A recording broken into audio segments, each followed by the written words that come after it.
First and foremost, Rodrigo, I am a huge fan of yours, and this film is excellent.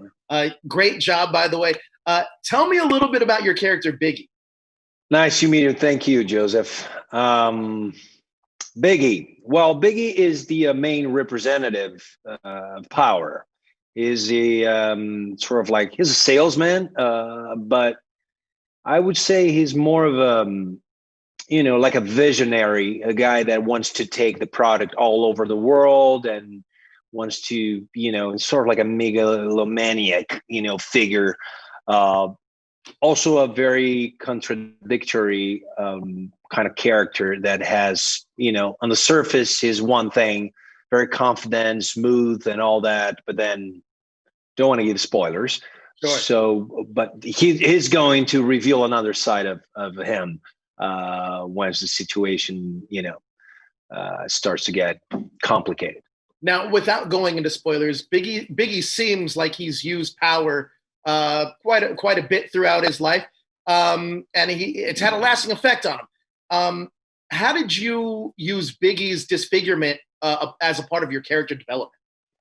Well, it all started when I read the part and I spoke to the directors about how can we make this character a real person, and in the beginning it was a little bit tricky to play him and fall into sort of like a caricature of a dealer and salesman. So we started to talk about what could we what's the story behind this guy, and then they were very open, very talented, amazing guys to work with, and we started to discuss, and I brought this idea of having the opposite underneath, like having this guy who's very secure and all that.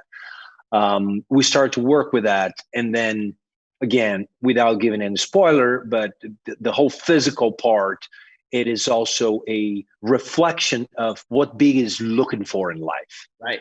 What he wanted to be.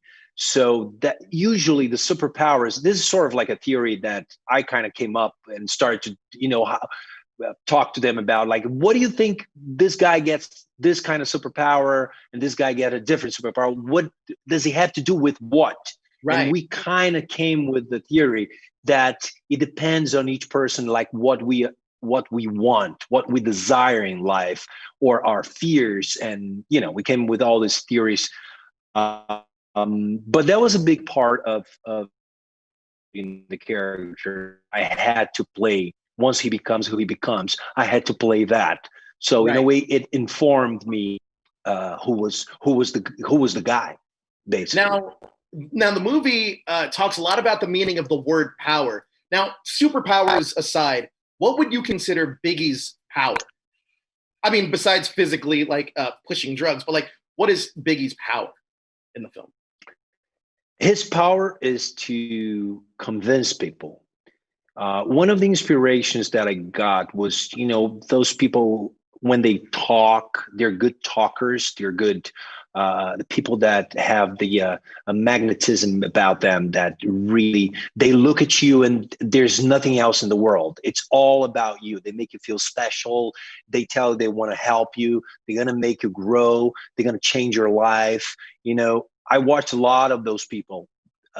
And I started to think that I wanted to play a salesman that had a touch of almost like a life coach. Right. Almost somebody that was there for you.